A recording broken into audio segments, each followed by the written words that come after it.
Oi gente, eu sou Daniela, estudante de Engenharia de Petróleo pela UFCG, e hoje vou mostrar para vocês um pequeno exemplo de uma colisão elástica. Esse trabalho é destinado para a disciplina de Física 1. Primeiramente, vou mostrar para vocês um pequeno exemplo de uma colisão elástica, que é um exemplo bem comum, que é a colisão entre duas bolas de bilhar. Logo em seguida, vou apontar algumas características de uma colisão elástica e depois vou mostrar para vocês como se calcula a velocidade final da colisão. Como vocês viram na colisão das bolas, a bola que estava em movimento, ela parou logo que se chocou com a que estava em repouso, e a que estava em repouso começou a se movimentar logo após o choque. Isso é uma característica de uma colisão elástica. De uma forma mais técnica, a colisão elástica é quando o momento linear e a energia cinética total dos corpos permanecem a mesma. Ou seja, elas são iguais, tanto no início, antes da colisão, como no final, depois da colisão. Lembrando que o momento linear é igual a m, que é a massa, vezes v, que é a velocidade. E a energia cinética é igual a 1 meio de m, que é a massa, vezes a velocidade ao quadrado, que é v. Uma característica desse tipo de colisão é que depois do choque, a velocidade das partículas muda de direção, mas a velocidade relativa entre os corpos vai se manter a mesma. Outra característica é que a energia cinética dos corpos envolvidos na colisão, elas podem variar, mas a energia cinética total do sistema ela vai permanecer a mesma. Isso é o que diferencia uma colisão elástica de uma colisão inelástica. Porque na colisão inelástica, a energia cinética antes do deslocamento vai ser maior do que a energia cinética depois do deslocamento. Assim, a gente diz que houve uma máxima dissipação de energia no sistema de partículas. Bem, gente, agora eu vou mostrar para vocês um exemplo de como calcular a velocidade da partícula logo após a colisão. Primeiramente, eu vou considerar que m1 é igual a m2. Nesse caso, no exemplo que eu vou mostrar para vocês, eu vou considerar que m1 e m2 são iguais a 170 gramas, ou 1,7 kg. E que a velocidade inicial da partícula 1 é 3 metros por segundo, e a velocidade da partícula 2 é igual a 0 metros por segundo. Nesse caso, a gente está considerando que a partícula 2 ela está em repouso. Bem, para isso, para calcular a velocidade final dessas partículas, eu uso essas fórmulas aqui. A gente chega até elas através da dedução das fórmulas da energia cinética e do momento linear. Bem, calculando a velocidade final da partícula 1, né, a gente tem a diferença das massas. Como as massas são iguais, a gente tem que isso é igual a zero, e sobre a soma das massas. A soma das massas é igual a 3,4, vezes a velocidade inicial da partícula 1, que é igual a 3. Com isso, né, a gente vê que a velocidade final da partícula 1 é igual a 0 metros por segundo. Agora vamos calcular a velocidade final para a partícula 2. A gente tem que a velocidade final da partícula 2 é 2 vezes a massa 1, ou seja, 3,4, sobre a soma das duas massas, que é 3,4, vezes a velocidade inicial da partícula 1, que é 3. Logo, a gente tem que isso é igual a 3 metros por segundo. Com os resultados, né, a gente analisando esses resultados, a gente pode ver que na colisão elástica, quando as massas são iguais, as partículas elas simplesmente trocam suas velocidades.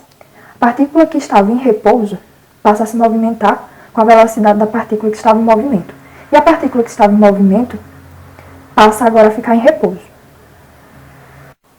Bem, gente, agora eu vou mostrar para vocês o que acontece com as partículas quando as massas elas são diferentes. Bem, primeiramente levando em consideração, né, a massa 1 sendo maior do que a massa 2. É como se tivesse isso aqui. A massa 1 sendo maior do que a massa 2.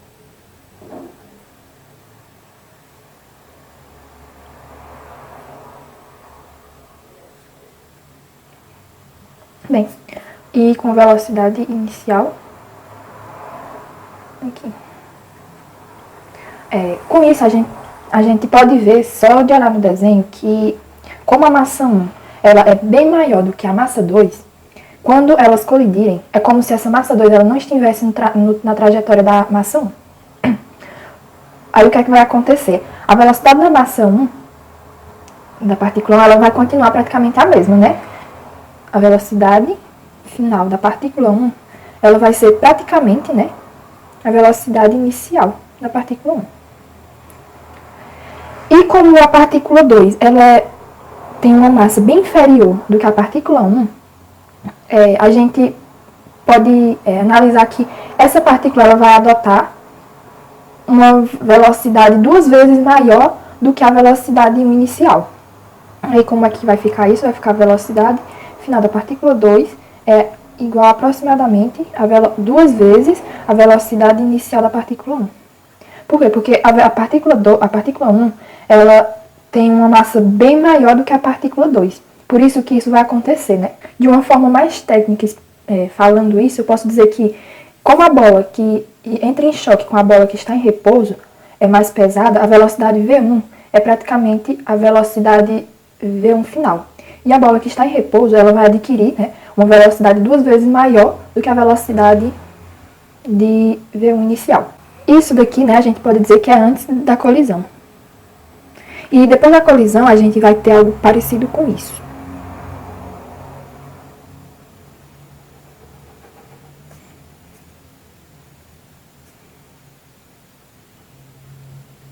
Elas indo na mesma direção.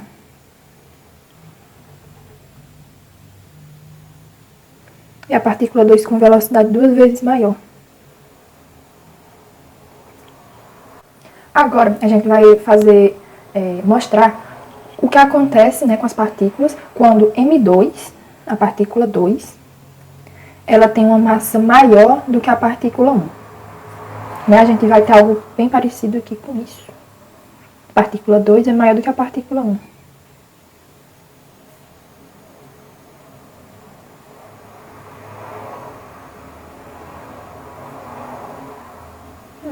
A partícula 2, né, ela está em repouso e a partícula 1 é a que está se movendo, né, com velocidade inicial para a direita.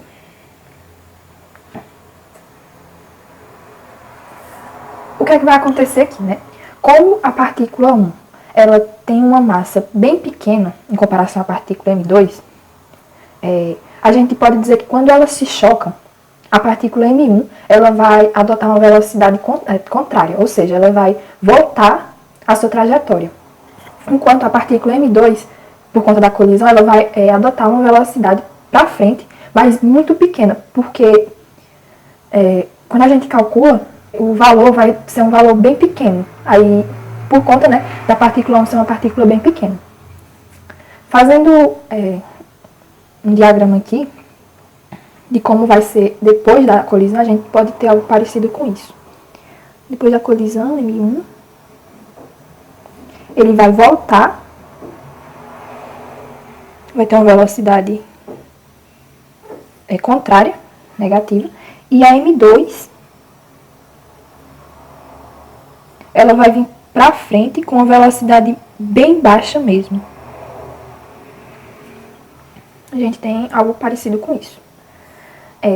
A velocidade final da partícula 1, ela vai ser aproximadamente a sua mesma velocidade inicial, só que negativa, ou seja, menos V1 inicial.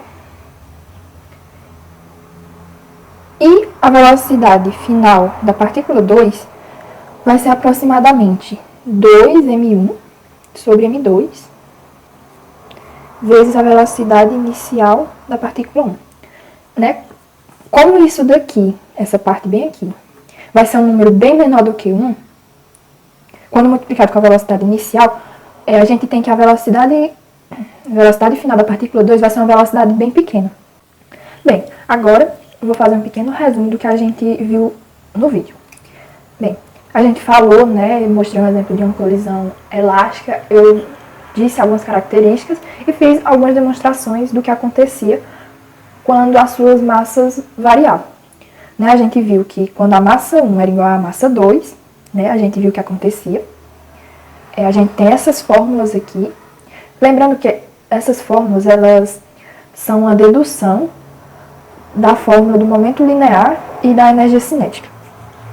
E quando a gente levou em consideração que a massa 1 era igual à massa 2, a gente percebeu que as partículas elas trocaram suas velocidades após a colisão. Aqui a gente tem um exemplo, né, que a partícula 1 ela estava se movimentando para a direita e a partícula 2, né, estava em repouso. A gente considerou todos os casos que a gente fez, foi levando em consideração que a partícula 2 ela estava em repouso. E depois da colisão, né, a partícula 2 ela adquiriu a velocidade da partícula 1 e a partícula 1 adquiriu a velocidade da partícula 2.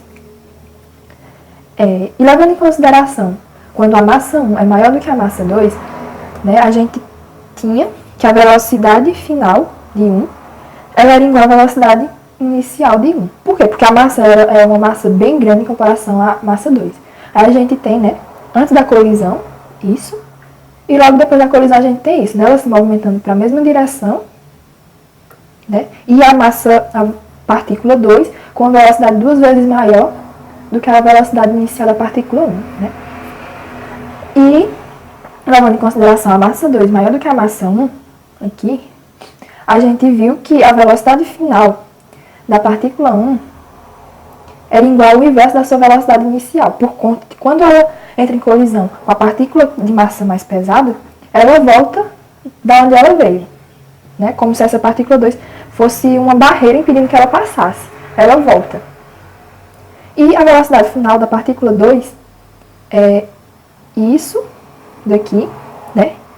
E essa velocidade vai ser uma velocidade bem baixa mesmo, só que no sentido para frente. E que a gente pode demonstrar isso nesse diagrama. Antes da colisão, a gente tem a partícula 1 se movendo para a direita. Quando ela entra em contato, né, colide com a partícula 2, ela faz um caminho contrário e a partícula 2 ela vai para frente com velocidade baixa. Lembrando que essas fórmulas aqui também, elas são uma forma reduzida dessa daqui.